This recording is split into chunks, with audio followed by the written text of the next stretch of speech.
Diving is the most dangerous job in the Navy.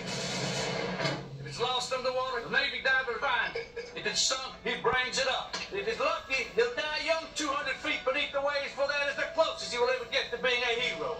My name is Master Chief Billy Sunday, and I am God. This movie to me is my Rocky.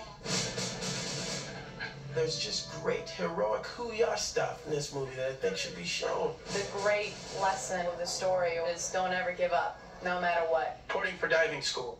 You know what the Chinese say, Cookie? Beware what you wish for. This story is about a man who, no matter what happens in his life, no matter what was around him, he wanted to accomplish his goal. And then what happens if something happens along the way that can stop you from accomplishing that?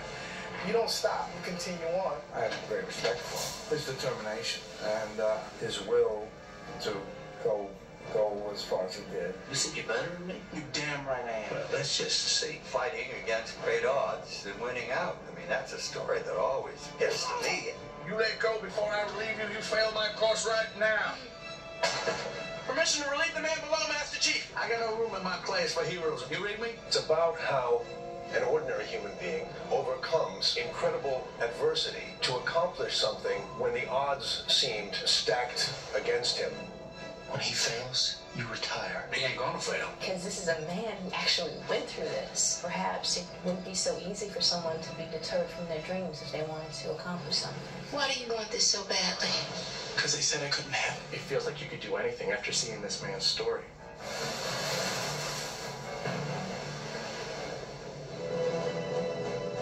I was totally amazed because I never heard Carl Brashear. He was from Sonora, Kentucky with a 7th grade education, going all the way to becoming the first African-American master diver after losing a leg. I was totally blown away by that. You get in there and fight Carl. Don't quit on me. Carl Brashear is a hero to a lot of Navy people. The Navy feels that, one, it's a very inspirational story. The best part of this movie is to see this man have a dream and to see all the obstacles he had to face in order to achieve that dream. Carl didn't do this stuff because he's like, I'm a black man and I want to show him. He's like, I'm a man who's going to prove that just because you might think I'm not good enough, I'm good enough. And it didn't matter what color his skin was. Time for training. And that is something that any kid growing up in America can find positive. Billy Sunday respects what Carl can do, and that, at the end of the day, wins out over all his personal feelings. What did he say to you to make you try so hard? Be the best. Well, you are. It's about Navy divers, but it's about Carl Brashear. He had to face a number of different challenges to get to his goal. I was involved in a shipboard accident, and the boat was pulling lines and pipes off a ship. And I had about 7 or 8 sailors were in the way, and I rushed to get those people out of the way, and I didn't get myself out of the way, and a piece of pipe and pulling the stanchion off the ship, struck my leg, and pulling it off. You don't really have to get too theatrical about Carl Brashear's life because it is something that is such a great accomplishment. And so I'm glad it was told the way it really happened. We're all extremely proud of you, Chief Brashear. One of the reasons I did this film is because the younger generation can look back and say, hey, I can do anything I want to do if I just put my mind to it. That's what Carl represents, and no matter what culture you're from, and he's definitely the hero in my mind. I don't feel I'm a hero. I feel that I had a goal to reach and a job to do. My heroes in life are school teachers and policemen. Those are heroes. He seemed to approve of everything, and it was great. Always you had a governing spirit there who lived through this stuff so he could make sure that everything was authentic. Meeting the real Carl it's just amazing that somebody actually lived that kind of life. And it's a story so deserving of telling, just because very, very few people will have a life like that. Robert De Niro is my favorite actor of all time. One thing about him and Cuba Gooding is that we collaborate. One of the great things about De Niro is that he believes in the script. So for me, it was an enormous experience just to be next to him and work with him. I just saw him as Billy Sunday, and he saw me as a director. But there are times when I'm sitting behind the camera, behind the monitor, I'm just like blown away by some of the things that he does because he gives you something different take after take. Billy Sunday represents what the social attitude was at the time in the Navy. You know, he's a rebel himself in the sense that he doesn't like authority. He's not a nice person. He's a prick. Balls on a state that at a constant temperature, the volume of a confined ideal gas varies inversely with its pressure. Now why is this long morning and diamond? I don't know. You don't know, and you ain't ever worked with a lot of great people lately, a lot of great actors, and he falls so neatly into that because it's like I'm going through training. This is my early stages of my career, and I've had the best teachers in the world, and I feel honored. It was amazing to work with Bob. It's lively. It's never dull, which is great. It's really wonderful when you work with an actor who really celebrates the character, and you know, you just react. It's wonderful. You ended my diving career, Lieutenant. I didn't know you had a daughter. You're gonna dance with your lovely wife, right? Yeah. Billy. As soon as we saw the pictures of Carl and met Carl, George and I said, it's Cuba. It's Cuba Gooding. You need an actor to have the range to go from 17 to 40 and have the behavior change at the same time. Cuba was that guy for me.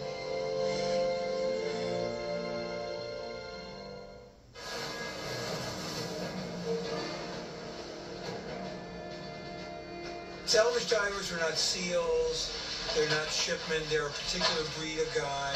They're rough and they're tough, they're strong. We've got a lot of heroes and cops and paramedics above the water. These guys, they're damage control in a world that very few of us are really familiar with. They had to work on their arithmetic. They had to learn so much about diving. There was also an education in that too, besides just the physical skills of becoming a master diver. In those days, it was very dangerous. It would have been really the risk takers, the adrenaline junkies, you know, the guys who wanted to live on the edge, that would be willing to become, you know, Mark V divers in the Navy.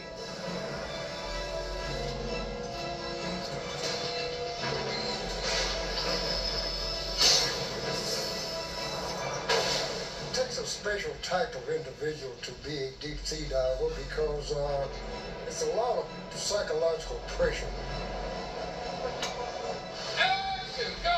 Most of these men are very strong, they're very physically tough, very intelligent. It takes a specific type of person to embody all these things and be able to go 200 feet, 100 feet down in the water with a 200-pound Mark V diving suit. So these are very proud men. When they reach that highest level of being a master diver, it's like they do what not many people can do. We used to say in the Navy, you carry around a lot of leather and lead. The Navy actually provided several men who were very comfortable and very skilled in the Mark V uniform. I'm Bruce Banks. I'm the president of the Divers Institute of Technology. I'm a retired Navy commander, and my job for the movie was to train cast characters in the processes of deep-sea diving. Richard Radecki. I'm a diving supervisor, diving consultant. The divers that were used, they're used in two roles. One is divers, and second is tenders, because they know how to dress a diver. Some are graduates from Divers Institute of Technology in Seattle, and some are presently going to school. We had Cuba and all of the other actors come up to DIT, get dressed, and make a dive. Also, Mr. De Niro came up. We had a very short period to teach them just the fundamentals. We tried to give them a condensed 7-month course in one day up there. So we taught physics and medicine, told them not to hold their breaths, and then we took them out in the afternoon and actually dove them in the Mark V rig. Cuba was one of those who dove down to our welding projects at about 25 feet. It blew me away that I could actually breathe underwater. And that's one of the things they stress in dive school. They give you like 4 rules. Don't hold your breath or you'll die. Don't forget to exhale on your way up or you'll die.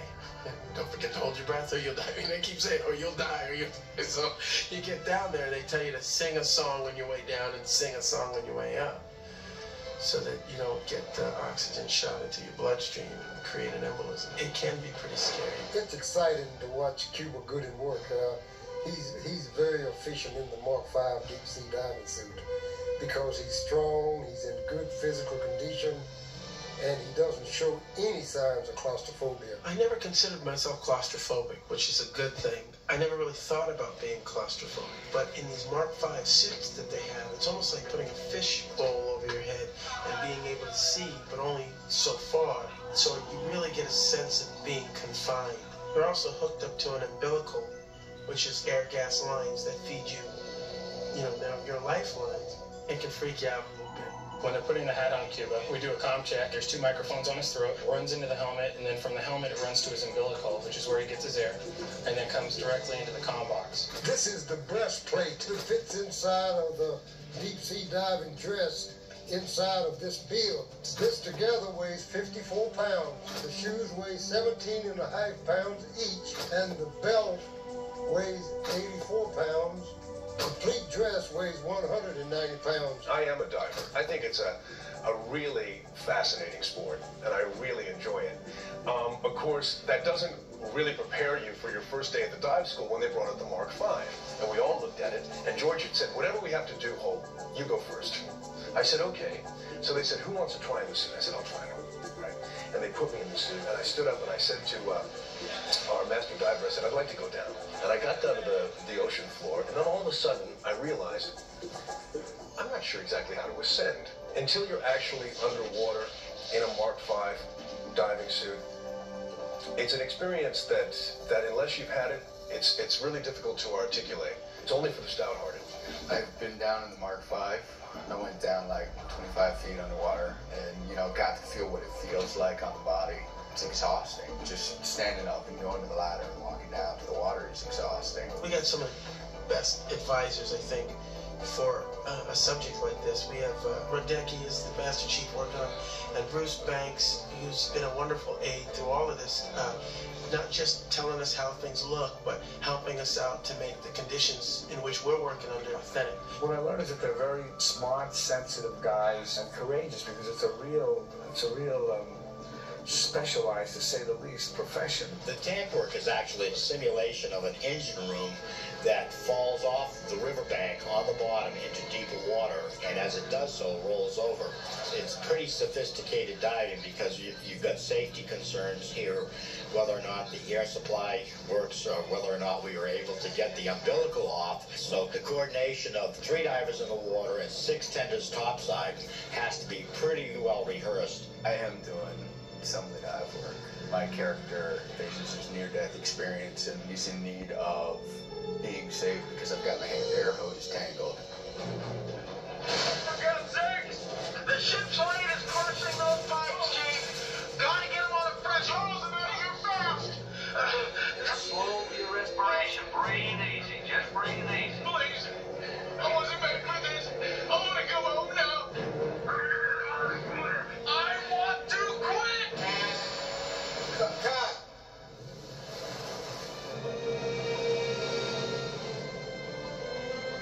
Such a story of true heroism. You're the one they talk about.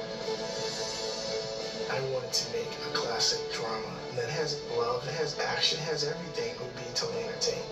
Hey, you listen to me, okay? Because this is a direct order. Yes, I'm dead before you get to him, sir! You will not go in that water. Yes, sir! I think that there are certain stories which are timeless. A man who is able to overcome adversity and accomplish something that he never should have been able to accomplish, I think that those stories are timeless. It's exciting. It's a real courageous story. We have many traditions, some good, some bad. I'm more proud of this than any film I've ever made. However, I wouldn't be here today if it weren't for our greatest tradition of all. Honor, sir.